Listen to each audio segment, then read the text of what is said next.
out. My name is Sarah and I love to talk about movies. If you're interested in seeing like vlogs and stuff like that, I'll make sure to link them in the cards above. But today I wanted to talk about Black Christmas 1974.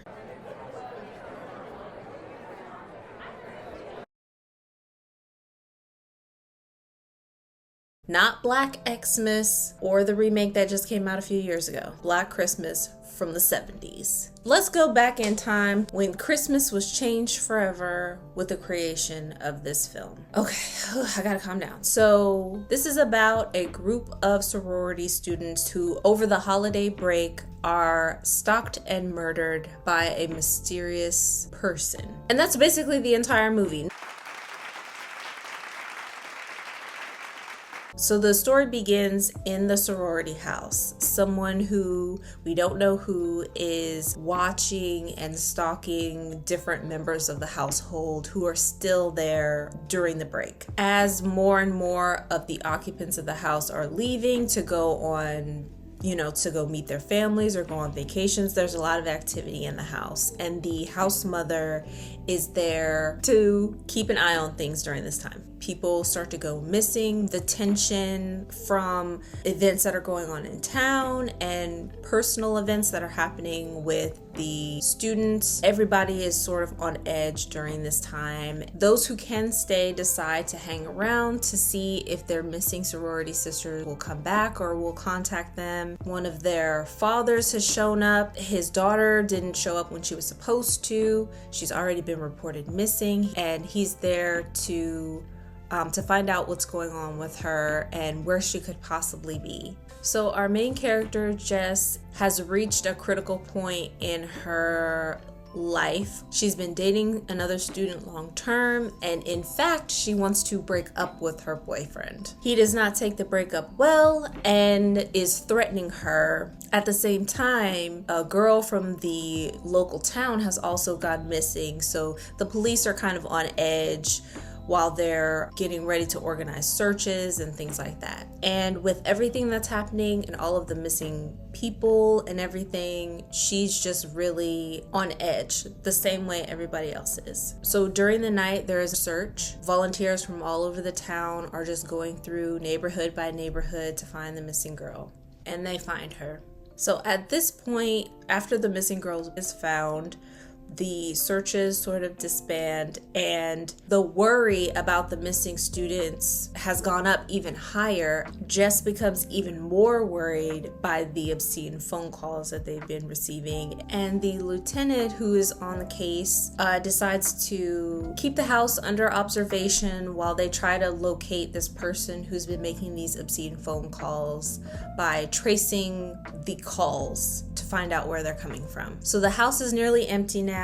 Most of the other students have left besides Jess, Phil, Barb, and the house mother. Another call comes in. Jess and Phyllis answer the phone, listen as long as they can listen. The call is traced, and then the lieutenant finds out that the call is coming from another room inside the house. So he heads over to the house, and at the same time, Jess discovers several dead bodies in the house. She goes down into the basement to hide, and that's where she comes into contact with her ex-boyfriend, who was walking around outside the house and sees that she's in the basement. He breaks into the basement to confront her. Police show up, and her boyfriend is dead, and she is severely traumatized. The father who came down just passes out. The photographers and coroner comes in to process the scene. So the camera slowly pans through the house, through the living room. You can see the Christmas tree, and you begin to hear a sound.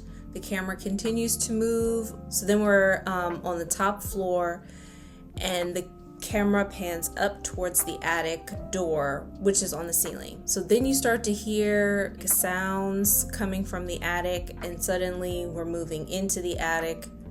Again, as slowly as we were moving through the lower levels of the house, we're moving through the attic, and we can see the bodies of two other people still in the attic, and the camera moves further and further away from the house toward the exterior so that you can see that there's a light on in the attic.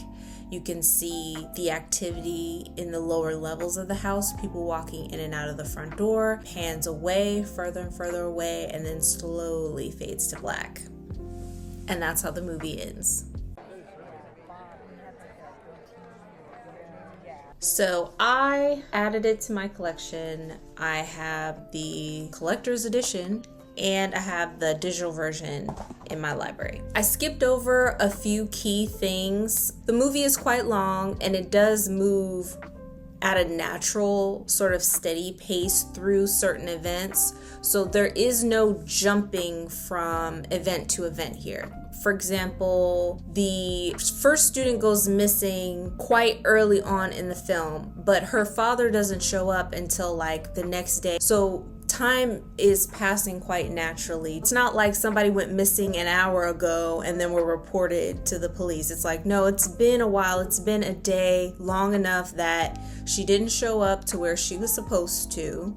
Her father waited a while there and then decided to come to the school to find out what was going on. He talked to some people before he got in touch with Jess and found her sorority house, and then got in touch with the house mother and was speaking to her. The fact that a girl from the town has also gone missing around the same time frame and added this extra level of tension and activity to the town, I thought was such a great idea, and also felt very natural. It's like it made the world seem very real. The college is not the only concern. There's a town outside of the college, and that made the world that they were building feel very real and very full. Of course, it's the 70s, so the style is amazing and fantastic. If you love the 70s, this is a great film to watch. It has the clothes, it has the decorations, the design of furniture. It's a sorority house, so you see posters and, little things that college students use, authentic, not recreated. It's great if you're into the design of that era. There were so many characters that were genuinely interesting. I love how big the cast is. This is a very big cast. We know who the main characters are, but everybody has a moment that felt very natural. Like Sergeant Nash being a whole dumbass, that felt very natural. The lieutenant being more invested, that also felt very natural. Jess's character with her boyfriend, that it felt natural, but it was so cringy to watch, which was also really great from an acting standpoint, but it was also like, this is so cringy to see them having reached this point, because we don't know about the relationship prior to, we're just at this critical point where she's like, no, I don't want to leave school and, be your baby mama. I have goals and dreams. Barb's character, Barb's an alcoholic. Barb's got problems. You could tell by the way that the other sorority sisters handled her that they knew that, and they let a lot of stuff slide with her. But she was just such an unpleasant individual, but you gotta love Barb.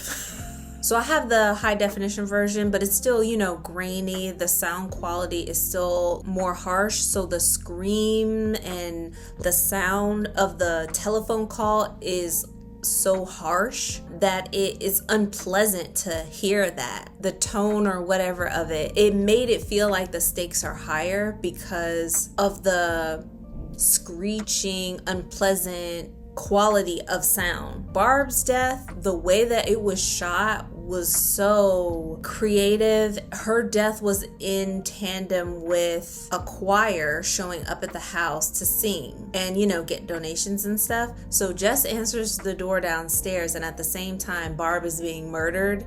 She's being murdered with a glass unicorn.